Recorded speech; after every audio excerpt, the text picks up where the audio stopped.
Om Tat Sat.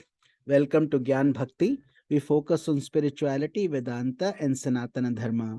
Please subscribe our channel for the mystical meanings of the scriptures and daily satsang. Our humble prostrations to all pervading Brahman or God, our worshipful Guruji, Swami Jyotirmayananda Ji Maharaj, all sages in scriptures, and to the divinity in each of you. We are currently exploring the scripture Mysticism of Mahabharata. Commentaries by Sri Swami Jyotirmayananda Ji and narrated by myself, Swami Nikhilananda. We are currently studying the episode The Destruction of Dronacharya. In the early days, when Dronacharya and Drupada were young boys, they had been students in the same ashram. Later, Drupada became a king and Dronacharya remained a poor Brahman. One day, remembering his friend and thinking that Drupad would welcome him and help him, Dronacharya went to the palace of Drupada. Drupada, however, chose not to recognize Dronacharya, saying that a king could not be friends with a pauper.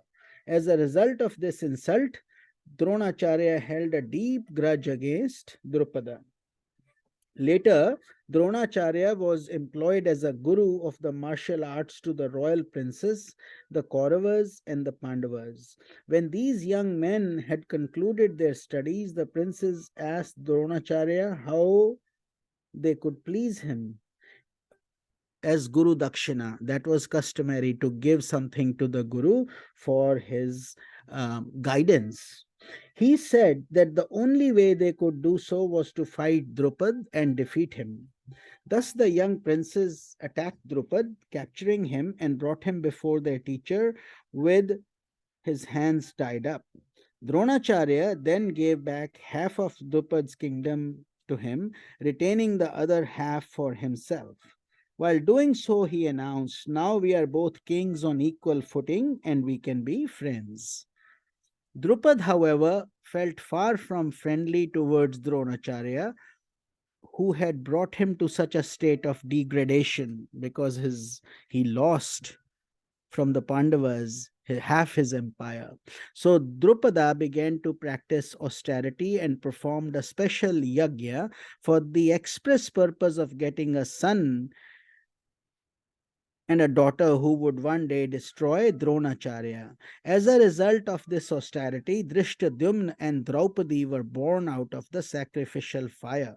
Draupadi married the Pandavas, and Drishtadyumna became well known as the prince who would one day be the cause of Dronacharya's destruction. Thus, the moment Dronacharya laid down his arms during the battle and entered into meditation, Drishtadyumna rushed in to fulfill his destiny. Without a moment's hesitation, he grabbed the hair of Dronacharya and swiftly beheaded him. Although the Pandavas were relieved of a great burden in the war when Dronacharya died, they felt miserable to see their former teacher destroyed. For their part, the Kauravas became terrified when they saw the mighty warrior come to his end, and the soldiers of the army began to run helplessly in all directions. In the story of Dronacharya's deception and death, the Mahabharata brings out many subtle points that should be reflected upon by an aspirant. The first relates to a profound understanding of the practice of virtue.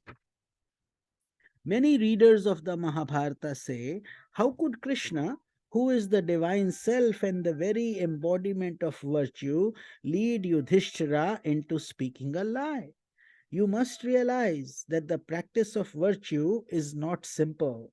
It is not a matter of laying down some laws and following them literally, mathematically. The practice of virtue requires a complex handling of the mind and deep philosophical insight.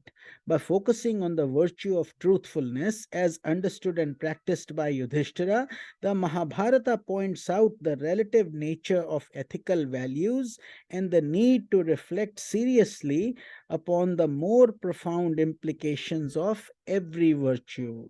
Throughout his life, Yudhishthira had faithfully adhered to the concept of speaking the truth as he saw it, and he was well known for his vow never to utter a lie. In Yudhishthira, as well as in any spiritual aspirant, such a vow to pursue the ethical injunction of Satyam or truthfulness is indeed praiseworthy. However, in the earlier stages of spiritual evolution, such a vow is generally tinged with egoistic pride and made with a shallow intellectual understanding that must give way to more profound wisdom as one advances. Although one may speak what seems true, if that truth does not serve the greater long range purpose of the divine plan, then it is actually falsehood. If that truth is in conflict with the higher truth, then it should not be uttered, or it should be watered down or refashioned with wisdom.